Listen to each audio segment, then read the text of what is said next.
Hello everyone, it's Myung-Jan. Today I am going to read Magic Treehouse number 16, Hour of the Olympics by Mary Pope Osborne, Chapter 6 through Chapter 10. Mystery Man. Plato and Jack hurried past the crowds standing at the sides of the racetrack. Everyone was shouting and cheering. I have seats next to the judge, said Plato. He pointed to a tall stand with rows of benches. Plato led Jack through the crowd and up the steps to their seats. Wow, thanks, said Jack. He had a great view. The Olympic parade had already started. Musicians playing pipes were at the front. Behind them marched the Olympic athletes, the best in all of Greece. Jack sighed as he watched the parade going around the track. Annie would really love this, he thought. The athletes in front are runners, said Plato. Foot races are the oldest event of the Olympics. Jack pulled out his notebook and wrote, oldest event is foot races. Behind the runners are the boxers, said Plato. They are wearing special gloves and bronze helmet, Jack wrote. Boxers wear gloves and helmets. Behind them are the wrestlers, said Plato, and Jack wrote wrestlers. When Jack looked up again, he saw a soldier staring up at him from the sideline. The soldier was dressed like the actor from the outdoor theater. He had on a long cape and a red crested helmet that covered most of his face. But something was strange. The soldier was short, really short. Here come the discus and javelin throwers, said Plato. And then the man in armor. What do they do? Asked Jack. They race wearing full armor, said Plato. Jack smiled to himself.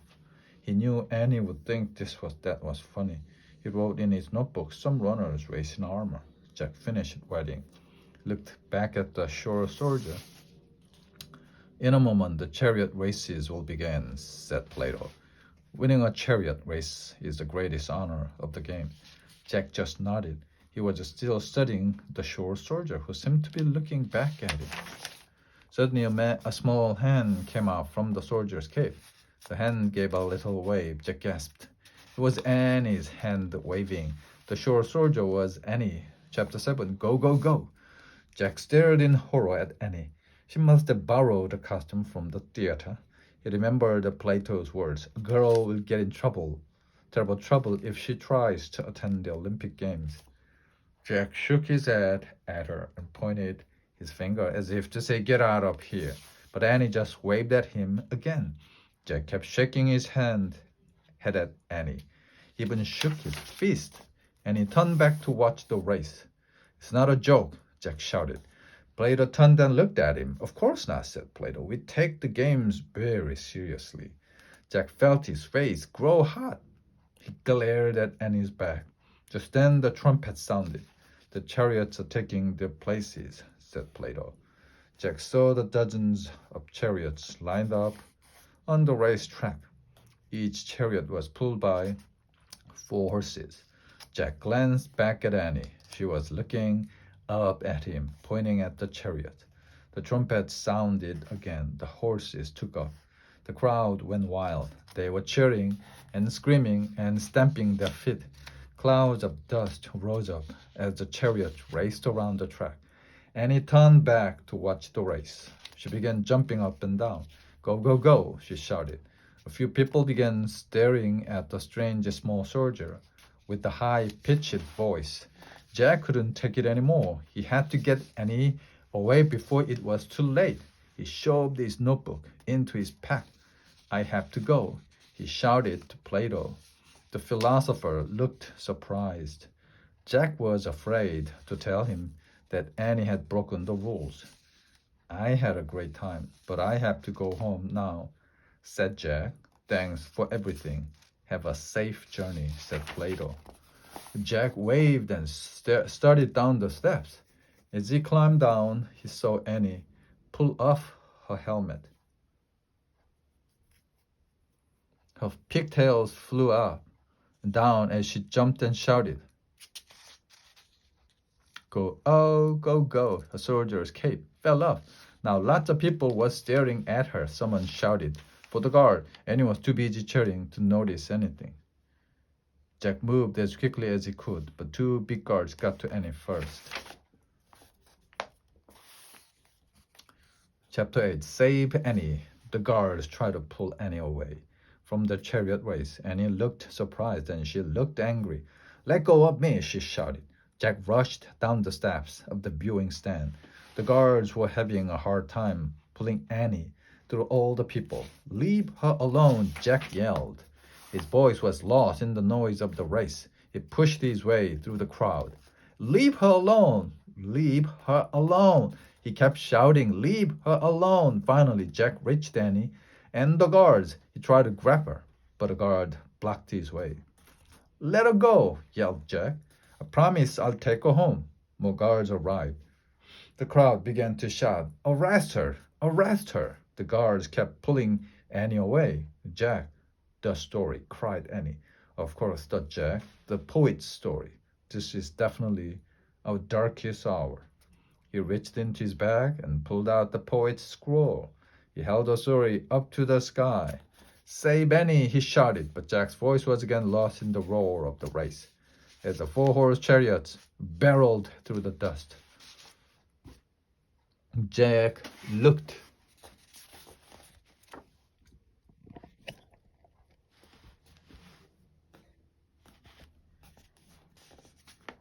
Jack looked around wildly for someone or something to help them. Then suddenly the crowd fell silent. All heads turned to watch as a huge white horse galloped out of the dust. The crowd murmured with excitement and wonder. The white horse was the most beautiful animal Jack had ever seen. He was pulling an empty chariot, and he was galloping straight toward Jack. Chapter 9. Fly away home. The white horse stopped at the low wall by the edge of the track. He has come for us, cried Annie. The guards stared in awe at the horse. Annie broke free and dashed over to Jack. He grabbed her hand and they ran to the horse. The guards shouted and started after them, but they were too late. Jack and Annie had already climbed over the wall and into the waiting chariot. Go, go, go! Annie cried to the huge white horse. The horses reared and pawed the air.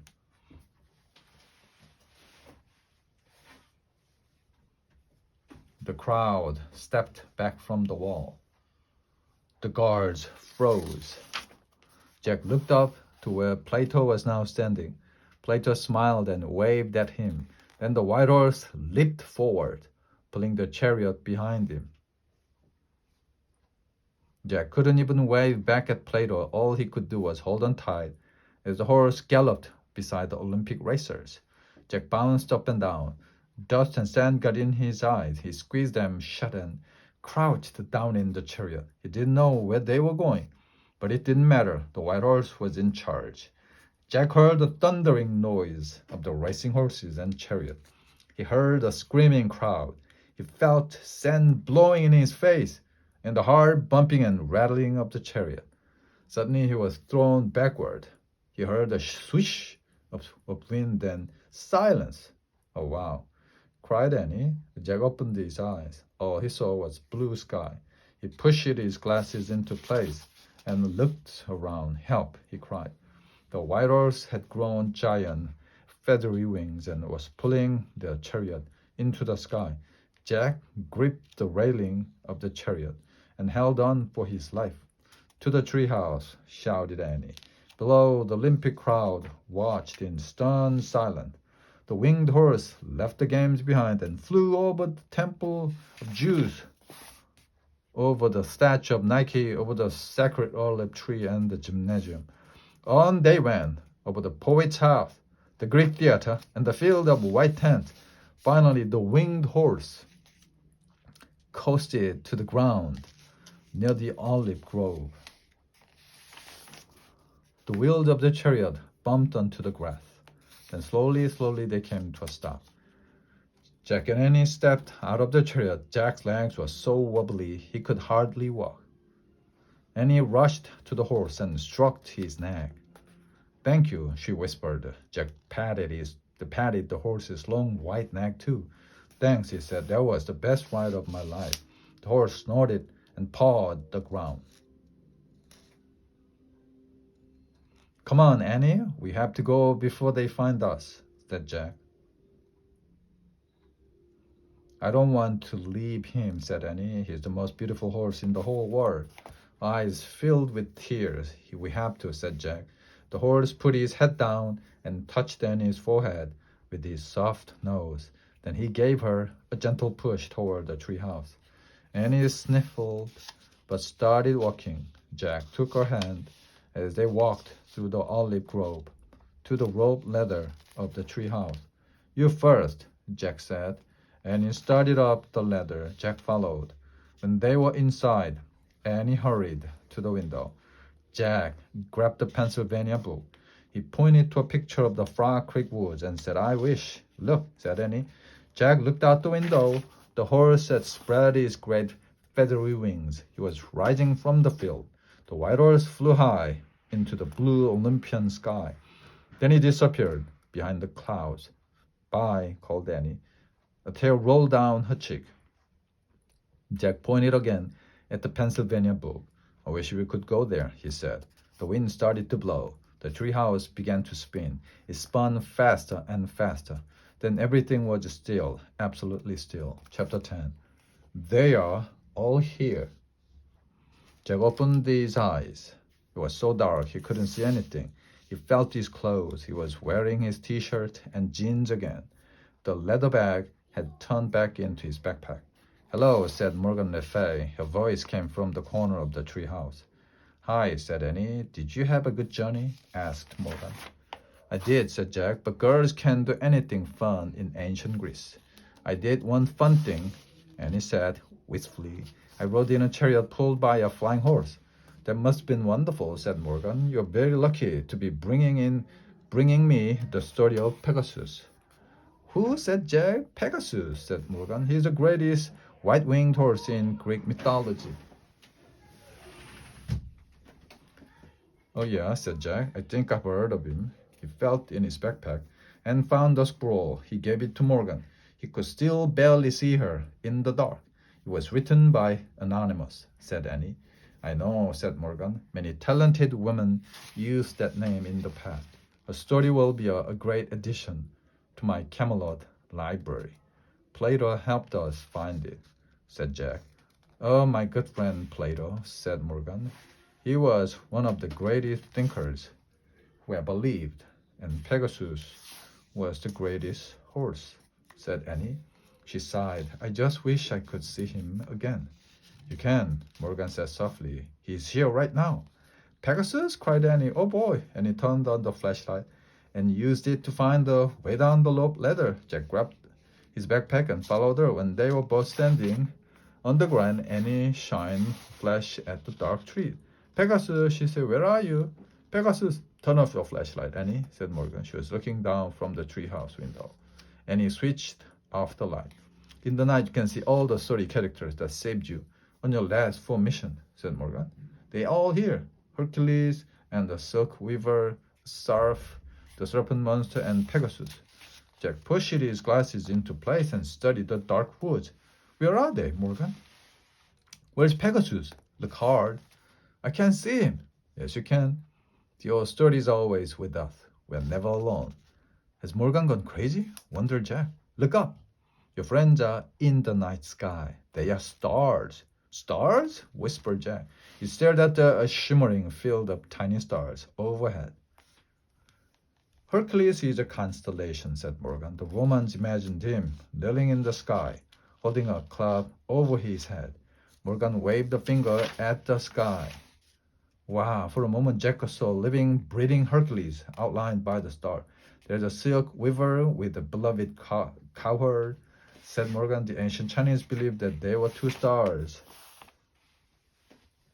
on either side of the Milky Way." Morgan waved a hand again. The lovely silk was outlined in the heavens And long ago, the Irish believed the Milky Way itself was the serpent monster.